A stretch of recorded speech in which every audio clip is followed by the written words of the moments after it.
Siapa? Langsung mau tanya.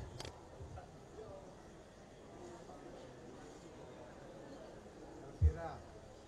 Izin dulu Pak Elvira dari ini kan disahkan tadi kan kita lihat ada demo penolakan tuh masih terus berlangsung dan ada anggapan DPR tuh seperti belum mendengar nih adanya penolakan kalau dari DPR melihatnya seperti apa? Alhamdulillah baru saja rapat paripurna DPR RI mensahkan Undang-Undang TNI yang mana dari fokus pembahasannya sudah memenuhi semua azas legalitas yang memang harus dilaksanakan. Tadi sudah disampaikan dalam rapat paripurna, semua prosesnya itu sudah dalam mekanisme yang memang seharusnya dilaksanakan, dari penerimaan surat sampai mendengarkan partisipasi masyarakat, kemudian pihak-pihak yang harus didengar dan lain-lain sebagainya.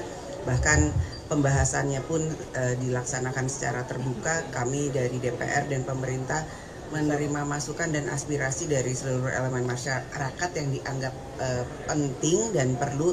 Tentu saja juga masukan dari mahasiswa, perwakilan mahasiswa juga sudah kami dengarkan. Jadi pembahasan dari RUU TNI yang direvisi kemudian tadi disahkan menjadi undang-undang, ada 3 pasal yang fokus kemudian dibahas, yaitu pasal 7 terkait dengan OMSP, operasi militer, kemudian terkait dengan pasal 47 yang mana ada penambahan dari 10 bidang yang memang bisa ditempati oleh TNI aktif dari 10 menjadi 14. Kemudian masalah pensiun yang mana ada masalah keadilan. Jadi hanya 3 hal tersebut, dan tadi kami juga sudah menegaskan bahwa kami DPR RI dan pemerintah tetap menegaskan bahwa tetap mengedepankan supremasi sipil, kemudian hak-hak demokrasi, kemudian juga hak asasi manusia sesuai dengan aturan perundangan di Indonesia dan internasional.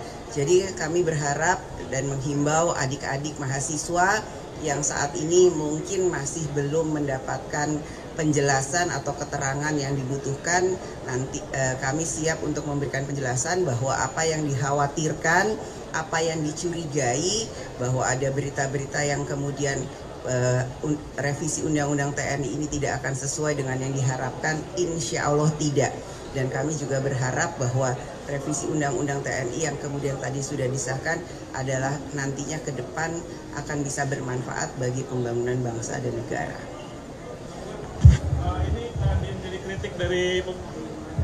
Yang menjadi kritik dari pembahasan RUU TNI adalah pembahasannya yang dilakukan secara tertutup, Mbak Puan. Dalam artian sampai saat ini draftnya belum ada yang menerima, draft yang sudah disahkan dan diketuk palu hari ini belum ada yang menerima, dan semalam juga sempat ada pertemuan tertutup antara Komisi 1 dengan Menteri Hukum dan pemerintah lainnya. Nah, ini yang menjadi kritik adalah pembahasan yang secara tertutup. Ini bagaimana, Mbak Puan? Setelah disahkan, tentu saja nanti akan kami berikan apa yang sudah akan diputuskan. Tapi tadi yang seperti saya sampaikan, 3 hal yang kemudian menjadi perbincangan atau kemudian hal-hal yang kemudian diisukan, dicurigai tidak seperti yang diharapkan, insya Allah tidak akan terjadi.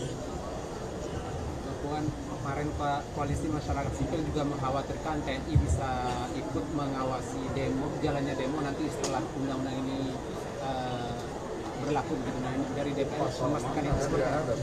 Tidak ada, nanti bisa dicek, tidak ada. Kita tetap mengedepankan supremasi sipil. Karena publikasi agenda-agenda rapat ini tidak terpublikasi, baik itu juga kepada wartawan karena dadakan dan tertutup. Itu alasannya kenapa ya, Mbak? Dalam pembahasan selalu ada media, dan setelah keluar dari ruangan, Panja selalu memberikan penjelasan apa saja yang sudah dibahas. Namun karena memang belum selesai pembahasannya dalam pembahasan tersebut, tentu saja itu belum bisa menjadi satu hal yang menjadi keputusan. Jadi hari ini karena memang sudah diputuskan antara DPR RI dan pemerintah, ini menjadi satu keputusan yang memang sudah disepakati. Nanti silakan dilihat. Mbak Puan, izin isu lain soal penemuan ladang ganja di Bromo. Mbak Puan, ini dari pimpinan DPR bagaimana sih Mbak menyikapi dan menindaklanjuti ke depannya?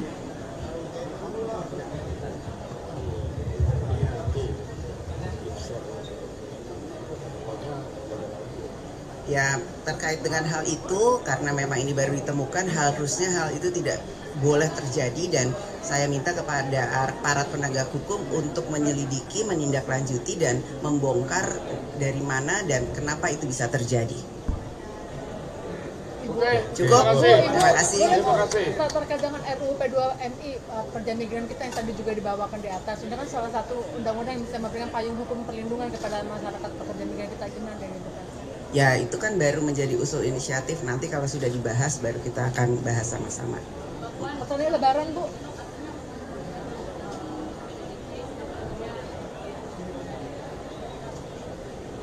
Kami di sini di DPR bersama-sama bergotong royong akan bersama-sama dengan pemerintah demi bangsa dan negara. Sikap Ibu Ya. Mega seperti apa? Mendukung. Karena memang sesuai dengan apa yang diharapkan. Ibu terkait Lebaran. Memastikan bahwa tadi kan yang baru hanya 3, tapi untuk larangan berbisnis apakah masih sama bahwa TNI tidak boleh berbisnis? Nah, tetap dilarang, tidak boleh berbisnis, tidak boleh menjadi anggota partai politik, dan ada beberapa lagi itu harus, dan bahkan kalau di luar dari pasal 47 bahwa cuman ada 14 kementerian lembaga yang boleh diduduki TNI aktif, yang TNI aktif itu harus mundur atau pensiun dini. Jadi tolong jangan ada kecurigaan, jangan salah berprasangka dulu. Mari kita sama-sama baca dengan baik setelah undang-undang ini disahkan. Kita jangan belum apa-apa berburuk sangka. Ini bulan Ramadan, bulan penuh berkah. Kita sama-sama harus mempunyai pikiran positif dahulu. Sebelum membaca, sebelum melihat, tolong jangan berburuk sangka dan berprasangka negatif. Pasal 7 Ibu, soal terkait Lebaran, OMSP, Bu, persiapan Lebaran. soal OMSP ini tidak diatur masa tenggat TNI yang melakukan operasi di luar militer. Ini dikhawatirkan karena bisa menambah kewenangan presiden. Ini seperti apa? Itu nanti diatur dalam PP, dan insya Allah jangan sampai terjadi ada operasi militer. Ini kan hanya untuk antisipasi dan mitigasi. Jikalau terjadi akan dilaksanakan hal seperti itu. Namun jika tidak, jangan sampai terjadi, dan itu hanya penambahannya itu adalah untuk cyber dan penyelamatan warga negara di luar negeri jika dibutuhkan. Persiapan Apa? Loh, sudah ada di undang-undang. Udah ada di undang-undang, kita kan berpayungnya payung undang-undang. Wah, ini udah terlalu... Pak Puan, kemarin ada desakan RUU Polri supaya segera dibahas karena KUHP sekarang lagi digarap di Komisi 3. Ini seperti apa, Pak Puan? Belum ada surprise, dan kita lihat lagi ya. Udah dulu, ini lagi Lebaran, nanti habis lagi puasa mau menuju Lebaran, ini jam kritis. Iya, benar. Ya, terima kasih.